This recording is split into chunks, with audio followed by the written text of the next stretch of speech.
Kangkung saya dan kangkung di pasar tidak ada bedanya. Tapi kenapa dikatakan lebih enak? Karena ketika dia menyuap, dia akan mengatakan 10.000, 10.000, 10.000. Yang ingin saya terangkan pada Anda, semua faktor dihitung kecuali faktor psikologis yang tidak dihitung. Faktor psikologis. Nah, itulah yang punya nilai tinggi. Faktor gengsi seorang, gua beli kangkung di PKMC kok. Harganya 10.000. Lo beli kangkung di mana? Di pasar? Ya, cuma 400 perak. Kangkungnya itu juga, rasanya begitu-begitu juga. Tapi karena gengsi dia, harga diri dia mengatakan, saya dong beli kangkung 10.000. Jadi menyebabkan kangkung itu jadi nikmat sekali. Sekarang pertanyaannya, kalau saya mau jadi seorang Bob Sadino besok, apa yang harus saya lakukan?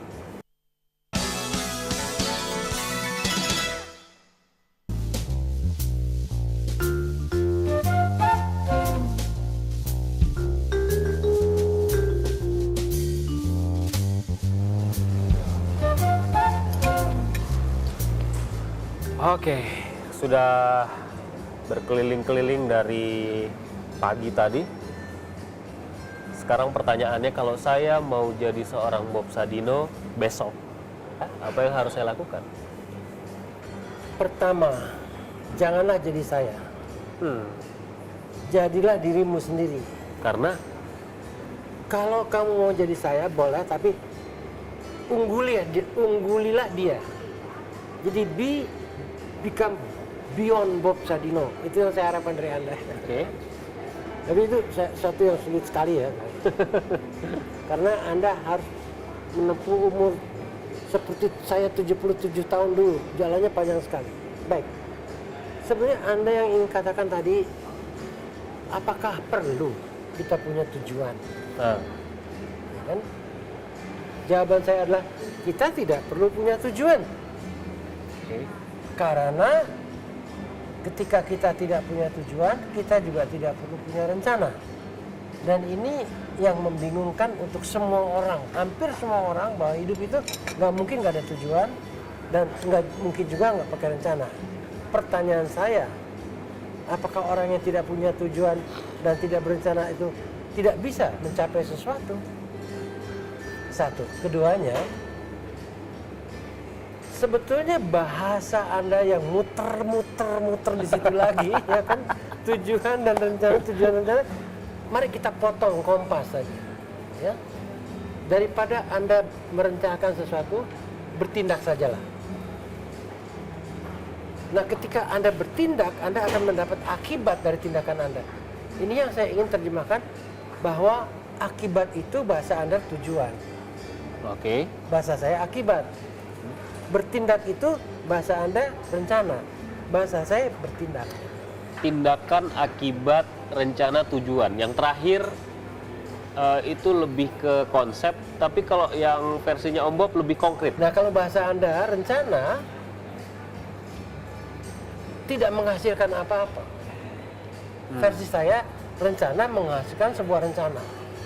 Yang dramatis buat saya, orang yang membuat rencana itu sudah merencana untuk gagal. Itulah sebabnya ada rencana, ada plan B. Iya, itu kan wajar di dalam bisnis. Ya kan, sudah ada plan B, ada contingency. Ya. Berarti Anda merencanakan untuk Gagal. kegagalan, ya kan gitu. Om Bob tuh walk the talk ya. Artinya apa yang Om Bob ceritakan kepada saya benar-benar apa yang Om Bob terapkan selama ini. Ya, saya menceritakan pada Anda itu hal-hal empirical experiences, artinya pengalaman-pengalaman yang sudah saya lakukan. Bukan hanya sebuah bayangan, bukan. Bukan juga teori dari dan juga bukan teori. Nah, Om Bob melihat sering bersentuhan sama anak-anak muda yang entrepreneur gitu ya, atau yang calon-calon entrepreneur. Apa yang masih menjadi masalah buat mereka? Kita bicara tentang calon entrepreneur ya. Ada beberapa syarat mungkin ya. Atau kalau saya tidak mau seberat itulah ya, ada. Kondisikan diri Anda dulu ya, bahwa Anda harus bebas bergerak dan berpikir dulu. Itu pertama. Ya. Keduanya, Anda tidak boleh takut. Takut tidak ada modal, takut gagal, takut nggak punya network, takut ini, segala sesuatu yang belum Anda lakukan sudah Anda pikirkan. Itu buruk sekali. Lakukan saja dulu, baru ketemu ini. Ketiga, tidak usah mengharap. Ini yang berat bagi mereka-mereka yang belajar di university, di sekolah. Harapan itu, bahasa sekolahannya adalah leverage. Leverage itu adalah daya ungkit. Ya. Makin banyak Anda mengharap, makin tinggi daya ungkit Anda. Di belakang setiap harapan ada kegagalan. Jadi makin banyak Anda mengharap, makin tinggi kekecewaan Anda. Kalau setengah-setengah Anda nggak kecewa berat-berat amat. Kalau Anda tidak mengharapkan apa-apa, Anda juga tidak akan kecewa. Jadi kalau itu dianggap berdaya ungkit, yang sebetulnya tidak diterangkan pada Anda adalah daya ungkit untuk Anda kecewa berat.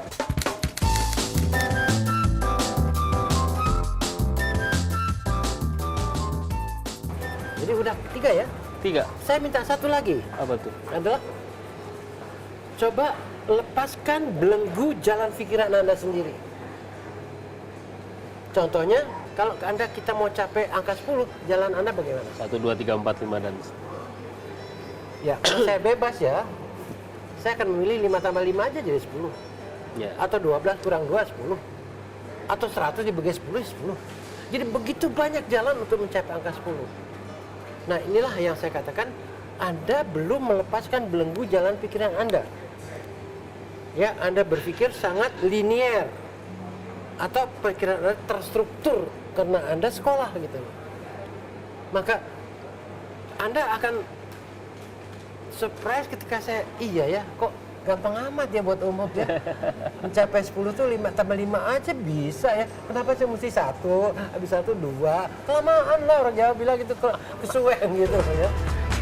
Ini yang namanya jalan pikiran, Vito. Jadi, lepaskan belenggu jalan pikiran Anda. Ya, pede. Tapi mencerahkan enlightenment lah buat saya pribadi dan mudah-mudahan juga buat para pemirsa sekalian. Apapun yang disampaikan oleh Om Bob proven sudah kita saksikan bersama hasil dari jerih payah puluhan tahun ya, Om. Enggak juga, cuma 40 tahun lebih lah. Om Bob, terima kasih atas kesempatan yang berbincang ya. Kita akan ketemu di acara tokoh minggu depan.